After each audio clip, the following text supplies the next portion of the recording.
Prime time में आप सभी का स्वागत है। मैं हूं आपके साथ नीरू शर्मा। प्राइम टाइम में आगे बढ़ने से पहले आइए नजर डालते हैं इस वक्त की प्रमुख सुर्खियों पर। तीसरी बार प्रधानमंत्री बनने के बाद नरेंद्र मोदी के मन की बात कार्यक्रम का किया गया आयोजन, जिसमें लोगों ने बढ़ चढ़कर लिया भाग और इसे सुना।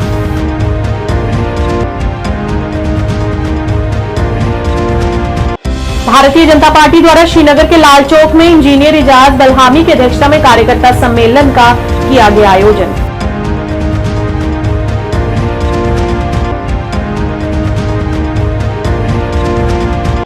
हिंदुओं की धार्मिक आस्था के साथ लगातार किया जा रहा खिलवाड़। रियासी जिले के धर्माड़ी इलाके में बने एक शिव मंदिर में मूर्तियों के साथ की गई तोड़फोड़।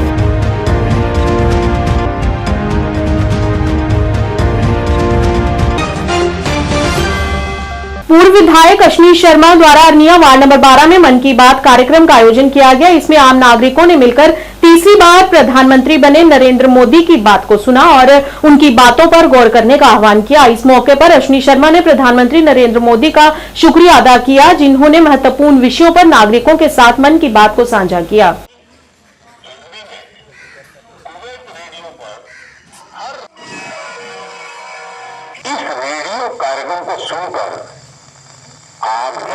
बात का कार्यक्रम एक बार फिर प्रधानमंत्री जी तीसरी बार जीत के प्रधानमंत्री बनने के बाद पहला एपिसोड आज जहां बॉर्डर टाउन अरनिया में बूथ नंबर 109 पे आम नागरिकों के साथ यहां हम सब ने मिलकर मन की बात को सुना है।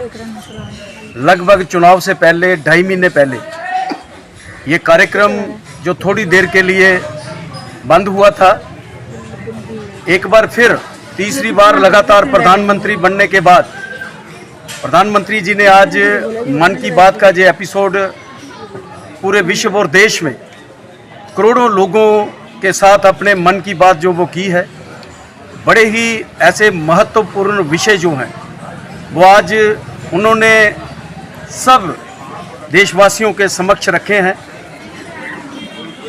आम चुनाव की उन्होंने बात की कि दुनिया का सबसे बड़ा लोकतंत्र जिसमें लगभग 65 करोड़ से ज़्यादा मतदाताओं ने भाग लेकर इस चुनाव में हिस्सा लेकर उन सब मतदाताओं का धन्यवाद भी किया। और इस सीज़न में एक पेड़ अपनी माँ के नाम, आपको पता है कि ग्लोबल वार्मिंग, क्लाइमेटिक चेंजेस जो इस वक्त देखने को मिल रहे हैं, उसके लिए पर्यावरण की रक्षा करने के लिए पेड़ लगाना जो है वो बड़ा ज़रूरी है। हर व्यक्ति जो है अपनी माँ के नाम एक पेड़ लगाए, उसका भी जिक्र आज उन्होंने मन की बात में किया। और योगा दिवस, अंतर्राष्ट्रीय 10वां योगा दिवस जो पूरे विश्व और दुनिया में, इस देश के अंदर भी खुद प्रधानमंत्री जी ने जम्मू कश्मीर को चुनकर यहाँ हमारे साथ इस प्रदेश में वो योगा दिवस जहाँ पे योगा किया, उसका भी जिक्र उन्होंने किया कि योगा सिर्फ एक दिन के लिए नहीं, योगा के अपनी जीवन शैली में आप लाएं और योग करें और निरोग रहें। इको पार्क बारामूला कश्मीर में प्रधानमंत्री नरेंद्र मोदी के मन की बात का 111वां एपिसोड बीजेपी उपाध्यक्ष मुदस्सर मंजूर वानी की अध्यक्षता में आयोजित किया गया, जिसमें बड़ी संख्या में लोगों ने प्रधानमंत्री नरेंद्र मोदी की मन की बात कार्यक्रम को सुना। आज हमने बारामूला इको पार्क में मन की बात का प्रोग्राम रखा था। यहाँ पे कुछ नौजवान भी थे हमारे यूथ के और कुछ हमारे साथी भी थे। हमने ये प्रोग्राम यहाँ पे सुना। 111वां एपिसोड था ये। जब से मन की बात का प्रोग्राम जब चलते थे, आज भी चल रहे हैं। और जब से नरेंद्र भाई मोदी जी ने तीसरी बार हुकूमत संभाली, उसका पहला एपिसोड था आज। उसी को हम कहते हैं 111वां एपिसोड। तो हम देश के प्रधानमंत्री को सबसे पहले बधाई देते हैं कि वो और एक बार तीसरी बार भारत के प्रधानमंत्री बने। और आज मन की बात में प्रधानमंत्री जी ने एक ऐसी बात बोली, मतलब बिल्कुल हम बहुत खुश हो गए कि उन्हें माँ का जिक्र किया कि एक माँ एक बच्चे के लिए क्या है। अगर माँ हमें बहुत कुछ देती है, मगर प्रधानमंत्री जी ने ये भी बोला हम माँ को क्या दे सकते हैं। तो प्रधानमंत्री जी मैसेज एक दी कि हमें माँ के नाम एक पेड़ लगाना चाहिए। पेड़ तो हम कहीं पे भी लगा सकते हैं, माँ के नाम लगाना है। तो हमने भी आज यहाँ पे प्लांटेशन ड्राइव किया, पेड़ एक लगाया हमने भी। और प्रधानमंत्री जी ने स्कीम्स के बारे में भी बात की। केरला में जो औरतें इस टाइम भी वो छाता बनाते हैं, अम्ब्रेला जिसको हम कहते हैं, वो बनाते हैं। वो एक मैसेज है सारे भारत के लोगों के लिए, स्पेशली जो हमारे माएँ बहनें हैं उनके लिए, कि आप घर में ऐसे नहीं बैठ सकते हैं, आप भी कोई काम कर सकते हैं, रोज़गार कमा सकते हैं। सब कुछ नौकरी ही नहीं है, गवर्नमेंट जॉब ही सब कुछ नहीं है।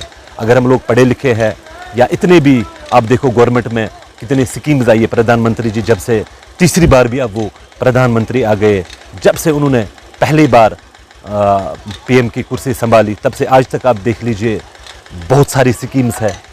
तो हम रिक्वेस्ट करना चाहते हैं अपने जम्मू कश्मीर के लोगों को, स्पेशली वो यूथ जो पढ़ लिख के बैठे हैं, कि वो सोच रहे हैं हमारे लिए कोई भी कुछ भी नहीं है, सब कुछ नौकरी है, दिन ब दिन वो घूमते रहते हैं। नहीं, प्रधानमंत्री जी ने उनके लिए स्कीम्स लाई, वो खुद गारंटर है उसमें।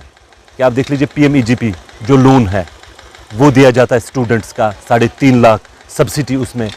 आइए, अगर किसी जगह कोई प्रॉब्लम आती है गवर्नमेंट में या बैंक में, वो उनको लोन नहीं देते। काइंडली हम भारतीय जनता पार्टी के सिपाही है, हमारे पास आ जाइए, हम उनके साथ जाएंगे, हम उनका मसला हल करेंगे। और देश के प्रधानमंत्री ने आज बहुत बड़े हमें कुछ बातें हमें बोली कि हम उन पर अमल करेंगे।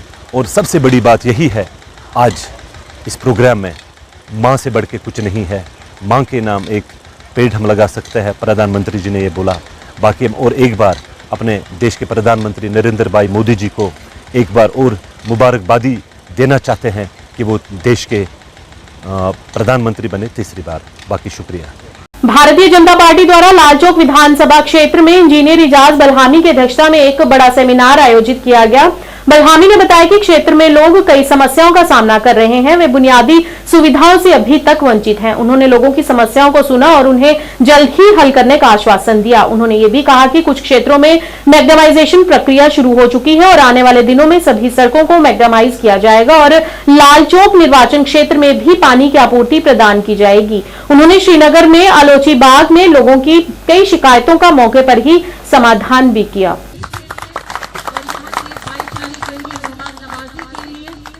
जो कन्वेंशन में आपका बहुत शुक्रिया, आपने अपना कीमती 5 मिनट वन येtkis alakis baris maz yetkam luk subasan kasıt munsilik yum luk और कुम मसले छी अतलाके ताकि लोगों के साथ मिलना जुलना, कोई असेंबली इलेक्शन हो या खाली इलेक्शन के टाइम पे नहीं। हम उस पार्टी के साथ बिलोंग करते हैं जो लोगों की पार्टी है। लोगों के साथ उठना बैठना ये हमारा अवलीन फर्ज होना चाहिए। हाँ, बेशक इलेक्शंस भी आने वाले हैं और इंशाल्लाह मुझे उम्मीद है ये जो लोग हमारे बीच में आए, आने वाले समय में इलेक्शन में भी हमें मौका दे देंगे और अपना एक असेंबली मेंबर चुन के लाएंगे ताकि इनके मसलों का हल भी हो। कांग्रेस 3 बार में उतनी सीटें नहीं जीत के पाई, भारतीय जनता पार्टी ने अकेले दम पे 240 से ज्यादा पार करके दिया। अब यही होता है, जो जब घर में कोई काबिल बच्चा होता है तो उसके पेरेंट्स को ये लगता है ये 100 में 100 नंबर लाएगा, वैसे ही भारतीय जनता पार्टी का हाल है। और कांग्रेस एक हिसाब से निकम्मा एक वो स्टूडेंट है जिन्होंने पास मार्क्स लाए और खुशियां मना रहे हैं। इस चीज को हम लोग नहीं मानते। भारतीय जनता पार्टी इंटैक्ट है। माननीय नरेंद्र मोदी जी के नेतृत्व में आज तीसरी बारी हम लोगों ने सरकार बनाई है और इंशाल्लाह जब असेंबली इलेक्शन कश्मीर में भी हो, हम लोग भी यहाँ से सीटें लाएंगे इंशाल्लाह, हमें ये उम्मीद है। तो बहुत संजीदगी से उस चीज को ले लिया है जो वहां पे डेथ्स हुई, अनफॉर्चुनेट डेथ्स, वो किस कारण हुई उसके लिए हम लोग जाने वाले हैं। और जम्मू कश्मीर से मेरा नाम भी मुंतखब हुआ है और 4 लोग की कमेटी अपने देश से सऊदी अरबिया जाएगी आने वाले समय में और उस चीज का जायजा ले लेगी। मैं ये मानता हूं जब तक मुसलमान अपने लीडर्स खड़े नहीं करेंगे, जब तक भारतीय जनता पार्टी में अपने मुसलमान लीडर्स नहीं भेजेंगे, तब तक मुसलमानों का कुछ ज्यादा अच्छा नहीं हो सकता। शहनवाज हुसैन को टिकट नहीं दी, वो अलग बात है, उसको टिकट मिले नहीं। जब मौका मिलता है, 4 बार ही मौका मिला होगा किसी और पार्टी, एक बहुत बड़ी एक पार्टी होती है, क्या पता उनको संगठन में भी कई अच्छी जिम्मेदारी मिलेगी।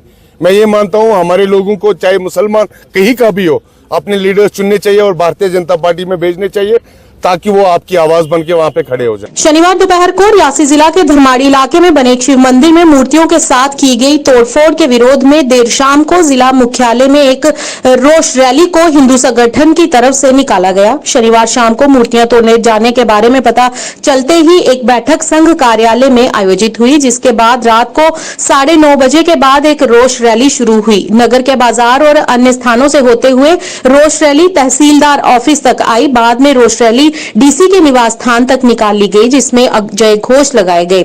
नारेबाजी के बीच लोगों में डीसी विशेषपाल महाजन पहुंचे। उन्होंने नारे लगा रहे लोगों से बातचीत की और कहा कि इस घटना पर प्रशासन पूरी नजर बनाए हुए है। पुलिस की एक पार्टी भी मौके पर पहुंच गई है, जो कि इस में दोषी पाए जाएंगे उस पर हर संभव कार्रवाई होगी।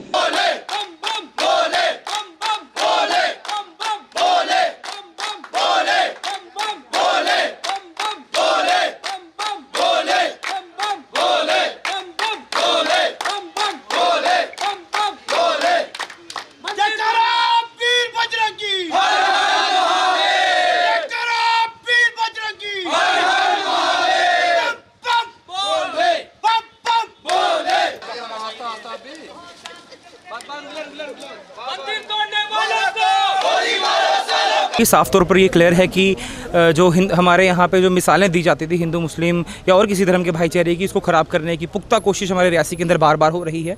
कौन है ये लोग जो बार बार जो है धर्मों के बीच में जो डिफरेंसेस बढ़ाने की कोशिश करते हैं, बार बार जो है रियासी का माहौल ख़राब करने की कोशिश करते हैं, और बार बार सनातन के जो मंदिर हैं, हमारे हिंदू धर्म के जो मंदिर हैं, उनको तोड़फाड़ की जाती है। कौन है ये लोग? क्यों प्रशासन इन लोगों के ऊपर जो है कड़ी कार्रवाई क्यों नहीं करता? अभी तक कल की वाक़या है, अभी तक वो लोग पकड़े नहीं गए हैं।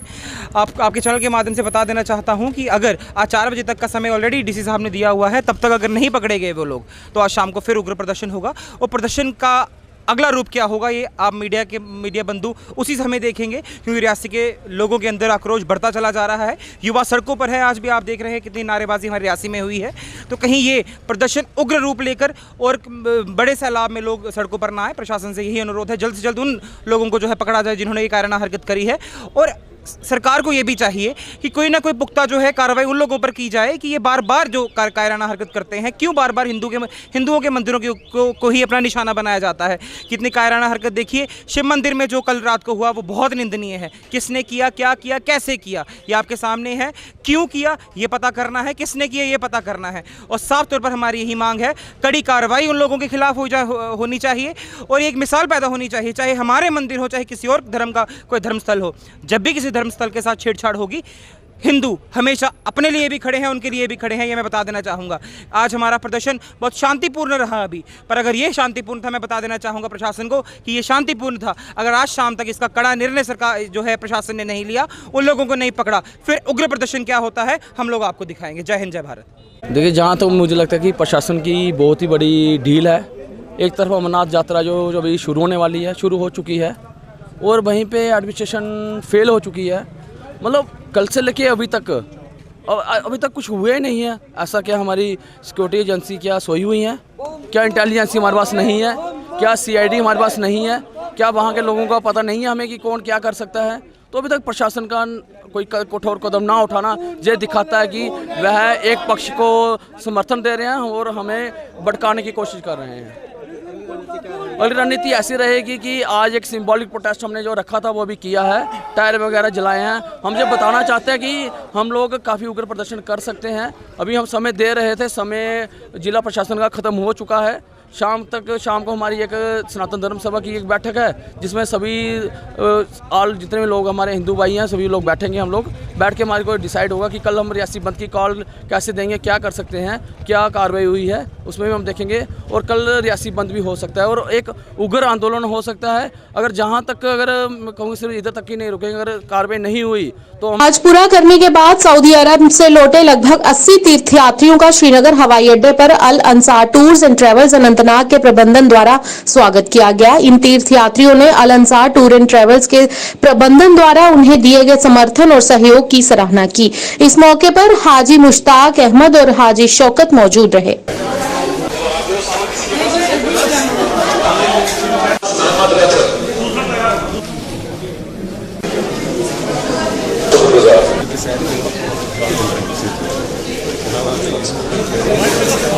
जलाल हसन मलिक।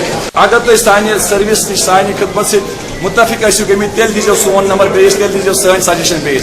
अगर तो मज कमी आ। देखिए सर, हमारा जो सफ़र है अल्लाह के फजल करम से बहुत आसान रहा। इस बार जो हमने भी वहाँ पे सोशल मीडिया पे देखा कि बड़ी दिक्कतें हुई, वो ये वो, लेकिन आप हमारे हाजियों से मिले भी 77 हुज्जाज कराम थे, तो आपने उनसे बात भी की। किसी ने कोई गिला या शिकवा या किसी भी की जगह बोला कि हमें तकलीफ लगी है। हर एक चीज़ में महारत मैनेजमेंट होनी चाहिए कि कैसे हमें चलाना है। और इस काम में अल्हम्दुलिल्लाह हम 15 साल से खिदमत कर रहे हैं। हमारे पास पूरी महारत और मैनेजमेंट के साथ बैठ के मीटिंग करके फिर दूसरे दिन का प्रोग्राम हम तय करके निकलते थे। अल्लाह के फजल करम से इस साल का जो हज था हमारे लिए बहुत आसान था। और हम अपनी इंडिया गवर्नमेंट की भी बहुत शुक्रगुजार है, जिन्होंने अच्छी फैसिलिटीज़ सऊदीया में भी रखी थी, एयरपोर्टों पे भी रखी थी। और हम गवर्नमेंट ऑफ सऊदी अरबिया के भी बहुत शुक्रगुजार हैं। हज कबूल करे उनके साथ, हमारा भी हज कबूल करे। और लास्ट में यही मैसेज दे रहा हूँ अलंसार tours and travels Lal Chowk की तरफ से, हमारा मंशूर है आपकी आमद हमारी सआदत, आपकी राहत हमारी चाहत। जब तक हम जिंदा है हम इस पे कायम और दायम रहेंगे। और हमारे पास पूरे साल के लिए उम्रे के पैकेज जो है वो तरतीब दिए गए हैं। हम इराक भी ग्रुप ले जाते हैं जो 10 अक्टूबर को जाएगा। और का लाख लाख शुक्र है, लाख लाख करम है। अल्हम्दुलिल्लाह ये जो हज का सफ़र रहा आज 2024 बिल्कुल हमारे साथ हुज्जाज किराम 95 के करीब है। अल्हम्दुलिल्लाह बहुत अच्छा सफ़र रहा। हाजू ने हमारे साथ कोऑपरेट किया है, ताउन दिया है। जो भी हम उनको गाइडलाइन देते हैं बिल्कुल इसके ऊपर चलते हैं। अल्लाह पाक ने बहुत आसान सफ़र किया है। बस मैसेज यही आवाम को देना चाहते हैं। मैं पहले से भी यही मैसेज देता हूँ आवाम को, आप हमारे ऑफिस में विजिट करिए अलंसार tours and travel Lal Chowk Anantnag पे, और आप देखिए हमारी सर्विस क्या है। और इंशाल्लाह हम यही उम्मीद रखते हैं आप हर साल हमेशा हमारे ऑफिस पे आओगे, हर दिन हर महीना हमारे ऑफिस पे आओगे। विजिट करो हमारे ऑफिस पे, आप देखिए फ़र्क क्या है एक दूसरे से। इंशाल्लाह आपको हमें भी खिदमत करने का मौका दीजिए और आपको भी इंशाल्लाह आसाइश पूरी मिलेगी वहाँ। अल्हम्दुलिल्लाह जी, अगरा उम्रा जो है, जो फर्स्ट ग्रुप है हमारा उम्रे का, वो अगस्त से स्टार्ट है। और इंशाल्लाह वो भी हम इंशाल्लाह इनकी तैयारी कर रहे हैं, बुकिंग जारी है। और इसके साथ साथ जो हमारा प्रोग्राम है ज़ियारत बगदाद शरीफ, वो भी कंटिन्यू है, जिसकी बुकिंग चल रही है। और 10 अक्टूबर को निकलेंगे यहाँ। सूफी संत और कवि नियाम साहब के अनुयायियों ने आज हबकदल में उनकी कब्र पर कार्यक्रम में भाग लिया। पुराने शहर श्रीनगर में बाबापोरा हबकदल में उर्स में कश्मीर के विभिन्न स्थानों से लोग शामिल हुए और विशेष प्रार्थनाएं आयोजित की गई और धार्मिक विद्वानों ने उनकी दी हुई शिक्षाओं पर चलने का आह्वान भी किया।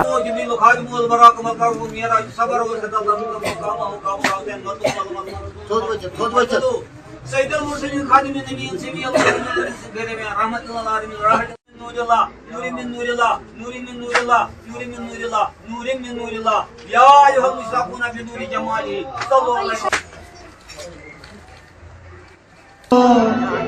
सरकार का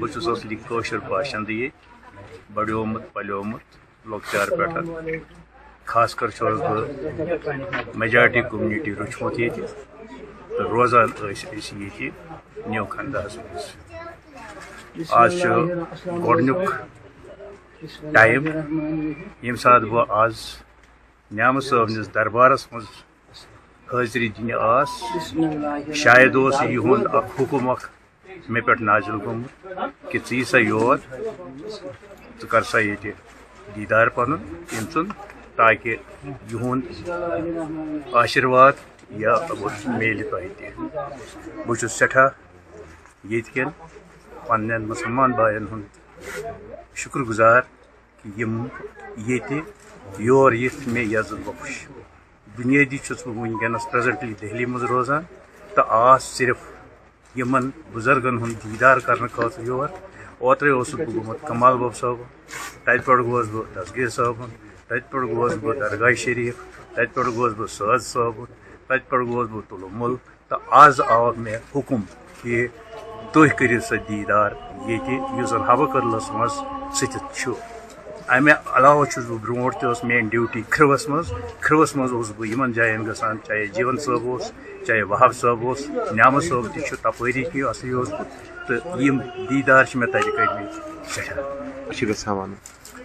हज अकीदत ये हिंदू मुस्लिम यम मे बासान कौशर बट गडनथी कहन सुन चाय बनावान यमिस दसगिर आलमस पे तमिस पूर एतिकाद तो तमिस पे उम्मीद तो यह क्या तम पन कह तत ब्रो कन थवान तम तिहुंद मुदा मकसद पूरा गसान यह अकीद अस ये पान वन ये तिथ अस्तान अक तरफ शारिका बे तरफ मोगदुम साहब, अक तरफ खानका साहब, बे तरफ काली युस जन यह मिलाप हावान यह तहजीब हुंद यथ मज बाई चारुक सोरे तहजीब हिस्ट्री बनान यम किन पान वन इकवट रूज सारी बड़े प्यार मोहब्बत सान ये रोजान आमुत नियाम सोबन उर्स मुबारक मनावन योर लोग जोग दर जोग खतबतुल माजूमात गई सह पे महफिल समात चलान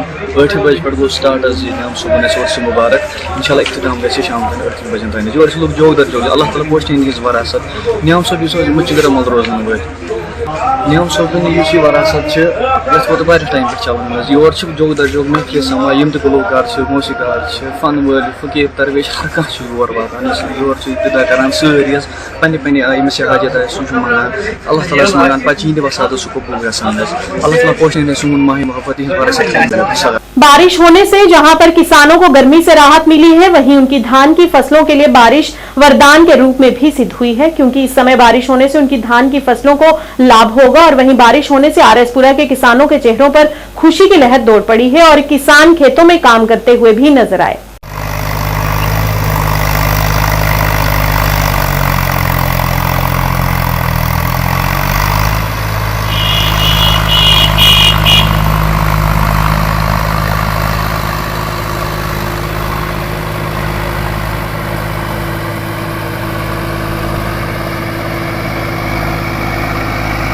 जी मॉनसून चेंज होने कन्नै लोकें च एक बड़ी खुशी की लहर चली गई है। इहदे कन्नै लोग भी जेह्ड़े ना गर्मी कोला भी बचाव होई है ते खेतीबाड़ी का कम्म भी जेह्ड़ा ना वो बड़े आराम कन्नै हून होना है। तो और मैं कि कल कोला जेह्ड़े ना जमीन च ट्रैक्टर वगैरह हल चलाने कन्नै लोकें गी जेह्ड़े ना बड़ा कम्म शुरू हो जाना और इहदे कन्नै लोकें दा कम्म जेह्ड़ा ना चलना शुरू हो जाना। इ'यां बड़ा लेट कम्म होआ दा हा जेह्दे कन्नै फसल जेह्ड़ी ना बड़ी लेट होआ दी ही ते लोग बड़े परेशान हे। उस सारी परेशानी कन्नै जेह्ड़ी एह् बारिश होई है इहदे कन्नै जमीन च जेह्ड़ी ना बुआई दा कम्म जेह्ड़ा ना ओह् बड़ा आसान होई है और उहदे कन्नै कम्म शुरू होया ना। पैह्ले ट्रैक्टर जेह्ड़े ना कुछ नहीं कर सकदे और ट्रैक्टर आह्ले चुप करके बैठे दे ते इस कारण हून जेह्ड़ी बारिश होई है इहदे कन्नै जेह्ड़ा ना लोकें गी बहुत ज़्यादा फायदा होई है, मौसम भी ठीक होई है ते कम्म भी जेह्ड़ा ना शुरू होई है। नैह्री पानी जेह्ड़ा है ओह् पैह्ले बड़ा घट्ट हा ते लेकिन हून जेह्ड़ा है कि इहदे च होई सकदा है कि जेह्ड़ा ना पानी जेह्ड़ा आवे इहदे कन्नै बंबियां भी चलनियां ते पानी भी ज़्यादा बधी जाग, इहदे कन्नै लोकें दी जेह्ड़ी मुंजी लग्गनी है आसान हो जानी। किसान खुश न। हाँ जी हाँ ते कृपा से कल रात और परसों भी अच्छी बारिश हुई। कल रात तो प्रभु कृपा से बहुत ही अच्छी, आज रात तो प्रभु कृपा से बहुत ही अच्छी बारिश हुई है। भगवान का धन्यवाद, कोटि कोटि प्रणाम भगवान को। इस बारिश से ये क्या हुआ कि एक तो गर्मी खत्म हुई, पिछले 3 महीने से धरती तप रही थी उसकी तपिश कम हुई, अब थोड़ी उमस हो जाएगी वो चलता है। बारिश का ये फ़ायदा हुआ कि आपका जो भू जल स्तर था वो काफ़ी नीचे गिर चुका था, ऊपर आ गया। धान की जो पनीरी लगी हुई थी और जो मक्की की फसल लगी हुई थी या सब्जियां लगी हुई थी उनको नया जीवन मिल गया। हर तरफ हरियाली छा रही है आहिस्ता आहिस्ता। और इससे क्या होगा, सबसे बड़ा क्या होगा कि किसान के लिए ये हुआ कि किसान अब आप जो अपनी धान की फसल लगाने के लिए तैयार है। पानी का स्तर अच्छा है, उससे नहरों का पानी भी बढ़ गया है बारिश होने से। बारिश जल से ही सब कुछ है और जल से ही हरियाली और हरियाली से ही सब कुछ है। बारिश आने से तो एक तो आपका लू खत्म हो गई, अब आप धान की खेती बड़ी आसानी से कर सकेंगे, आपको पानी की कोई कमी नहीं रहेगी। और आशा करते हैं कि भविष्य में ऐसे ही बारिश होती रहे और मानसून अच्छा रहे, जिससे किसान भाई अपनी फसल लगा सके और अच्छा मुनाफा कमा सके और अच्छी बम्पर फसल हो सके। All India fair price shop dealers federation के उपाध्यक्ष सुरिंदर सिंह के नेतृत्व में पत्रकार वार्ता आयोजित की गई, जिसमें उन्होंने राशन डीलर्स की तोलन यंत्र यानी कि राशन तोलने वाली मशीन में आ रही समस्याओं को और उनके लाभ दरों में होने वाली समस्या के बारे में बताया। इस मौके पर उन्होंने अन्य भी संबंधित कई मुद्दों पर चर्चा की। मेरा नाम सुरेंद्र सिंह है, मैं Jammu city ration dealer association का प्रेजिडेंट हाँ और all India fair price shop dealer federation का वाइस प्रेजिडेंट हाँ। मैं अज मीडिया अगे अपनी राशन डीलर की एक बड़िया दिक्कतां शेयर करना चाहना ताकि सरकार इसका हल कढे। सब तो पहले साड़ी मशीनें उपर इतना ज़्यादा राशन एक्स्ट्रा राशन डिपार्टमेंट ने एंटर्ड कर दिया है जिसका अज तक कोई हल नहीं निकलिया। पहले आखते हैं कि ये टैक्नीकल खराबी है, लेकिन अज सानू लगता कि ये टैक्नीकल खराबी है नहीं, अगर होंदा किश लोगों का मसला हल होया, किश लोगों का उत्थे का उत्थे पेदा है। दूआ नंबर मेरे राशन डीलर की कमीशन की समस्या है, इन्हें कोई नहीं दसिया जाता इसकी कदों तक कमीशन आई है, किन्नी आई है, उदी पर क्वांटल किन्नी रेशो है, रेंट किराया ट्रांसपोर्ट चार्जिस किन्ने ने। त्रीया नंबर साढ़े राशन डीलर जो राशन लभदा है वह लभदा है 2-2 महीने जोड़ा है पहले कड्ढे होंदा, जबकि कानूनी तौर पर जोड़ा यह है कि राशन जोड़ा असें हूँ जून च कढ़िया सानू जुलाई च लभना चाहिए, लेकिन ऐसा मंत्रालय है नहीं करता। और अज भी साड़ी राशन डीलर की मशीनें एक्स्ट्रा राशन पाया जाता है। मैं उन्होंने सरकार अगे विनती की है, उन्हें अज जेके बैंक की हिदायत दी है कि जोड़ा भी पैसा वो राशन डीलर के नाम से जमा होगा, उनकी मोहर लगेगा, उनके साइन होगा, उनका मोबाइल नंबर उनके पर होगा। उसके अलावा अगर कोई पैसा जमा होता है या राशन कोई चुकाता है उसका जिम्मेवार बैंक का कैशियर और मंत्रालय हो। आसरा फाउंडेशन कश्मीर द्वारा new spring birds high school Budgam में उन छात्रों के लिए कैरियर काउंसलिंग सह सम्मान समारोह का आयोजन किया गया जिन्होंने 10वीं और 12वीं परीक्षा 2024 में अच्छे अंकों के साथ उत्तीर्ण की है। कार्यक्रम में सोसाइटी के वरिष्ठ नागरिकों, विभिन्न संस्थानों के छात्रों और अन्य स्वयंसेवकों ने भी भाग लिया। इस मौके पर तौफीक Ahmad Ghazi, sub divisional magistrate doctor Afroz Haider Rizvi, क्षेत्रीय निदेशक कश्मीर इग्नू और मोहम्मद फाजिल बांका, प्रतिष्ठित करियर काउंसलर मुख्य तौर से उपस्थित रहे। कार्यक्रम के अंत में उन व्यक्तियों को प्रशंसा प्रमाण पत्र भी दिए गए जिन्होंने बिना निस्वार्थ भाव से अपना योगदान दिया है।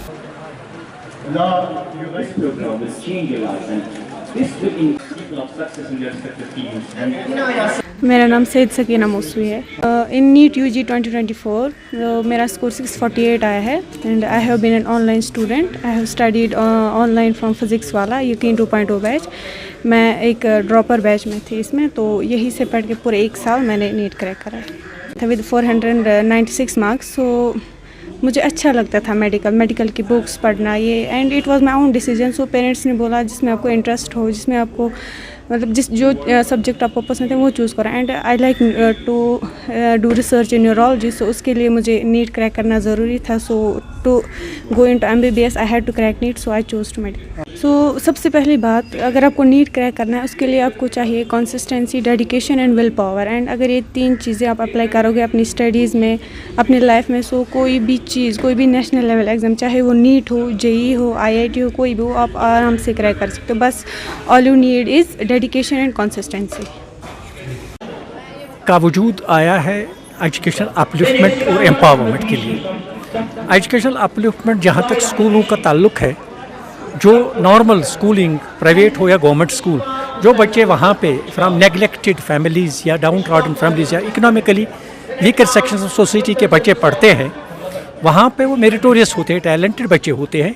उनका मेरिट भी आज जो हमने यहाँ पे बुलाए हैं सिर्फ डिस्टिंक्शन होल्डर्स बुलाए थे, तो उनको डिस्टिंक्शन है, अपना टैलेंट है, मगर आगे के लिए, फ्यूचर के लिए, मुस्तकबिल को संवारने के लिए राइट टाइम पे कौन सा डिसीजन लेना है, उसमें उनकी मदद के लिए हमने ये प्रोग्राम यहाँ पे ऑर्गेनाइज़ किया था, उनकी कैपेसिटी बिल्डिंग के लिए। जनरल लोगों को यही नोशन है कि या इंजीनियर बनना है, डॉक्टर बनना है। इंजीनियर एंड डॉक्टर के अलावा बहुत सारे फील्ड्स हैं जो हमने आज यहाँ एक्सपर्ट्स बुलाए थे, उनको जो गुजारिश की थी, उन्होंने जो अपने तासुरात और एक्सपीरियंसेस के बेसिस पे अपने हमारे बच्चों को वो फील्ड्स की भी निशानदेही की जो उनके नज़दीक या जिसके बारे में उनको मालूमात पूरी तरह से नहीं थी। यही हमारा मकसद है कि हम किस तरह से इन बच्चों को जो टैलेंटेड है, इनको राइट टाइम पे राइट डिसीजन लेने में मदद करें। That was what was about, this program was about that today. बस एक बडगाम में प्रोग्राम किया गया है जिसमें 10+2 हायर सेकेंडरी के जो पास आउट स्टूडेंट्स थे उन सभी स्टूडेंट्स की करियर काउंसलिंग प्लस मोटिवेशन किया गया। उनके मेन पर्पस था कि उनको राष्ट्र के मुख्य धारा में शामिल करते हुए उनको करियर के बारे में बताया जाए, और एक मोटिवेशन लेक्चर था, उनको मोटिवेट किया गया और साथ में उनके करियर के बारे में, आगे के प्रोग्राम्स के बारे में बताया गया। और जितने भी हमारे डिफेंस के, पुलिस के, एडमिनिस्ट्रेशंस के, एविएशन इंडस्ट्रीज़, फॉरेन में बोलने data sciences, actuarial sciences, artificial intelligence, robotics, इन सब प्रोग्राम्स के बारे में उनको बताया गया। कैसे डॉक्टर्स बनेंगे, कैसे इंजीनियर्स बनेंगे, कैसे जज बनेंगे, उनको कैसे उनको डे ड्रीम करना, कैसे उनको दिन में ख्वाब देखने हैं, उसके बाद उनको कैसे उसकी प्लानिंग करेंगे, कैसे वो स्ट्रेटजी बनाएंगे और अपने करियर में कैसे अपने मुस्तकबिल को संवारेंगे, इसके बारे में एक प्रोग्राम था।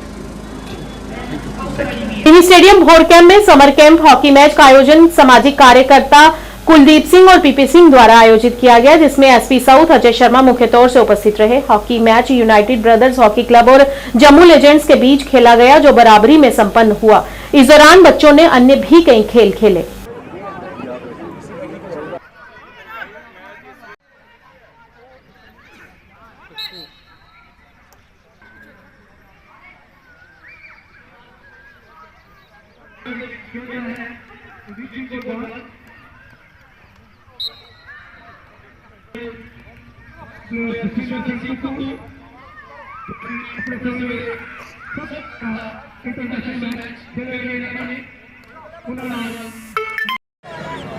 मेरा नाम कुलदीप सिंह शंटी है और मैं जो हमारा तेजस्वी सिंह तेजा जी, सूरज जी, विकास बाली जी कहीं काम पर गए, वो भी नहीं आ सके इस वक्त। लेकिन जो मैच जो हम करा रहे हैं, इस मैच का मकसद यही है कि नशे से दूर रहें और स्पोर्ट्स से जुड़े रहें।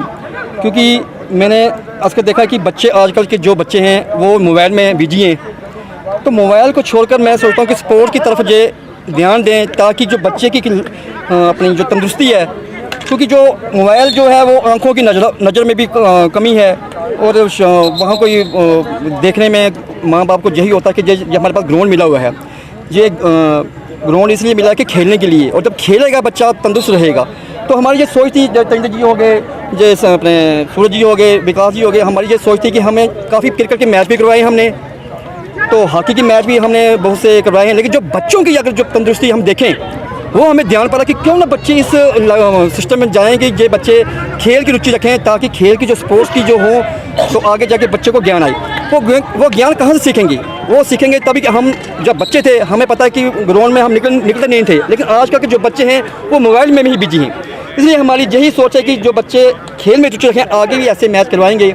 और मैं एसपी साहब का बहुत बहुत धन्यवाद करता हूँ कि जो पहली बात तो मैं आपको ये कहूँगा कि खिलाड़ी जो ग्राउंड के अंदर है उसको बुजुर्ग ना कहा जाए, सीनियर खिलाड़ी कहा जाए, ठीक है। बुजुर्ग नहीं है जो खेल रहे हैं वहाँ पे, और वो हम सबको उन्होंने मतलब एक प्रेरणा का स्रोत है बच्चों के लिए, सब के लिए, हमारे लिए भी, कि इस एज में 69 इयर्स के जो हमारे कोच हैं, ही इज़ एक्टिवली पार्टिसिपेटिंग, एक एग्रीकल्चर से रिटायर्ड 66 इयर्स ऑफ एज, और हॉकी की गेम में कितना स्टेमिना चाहिए।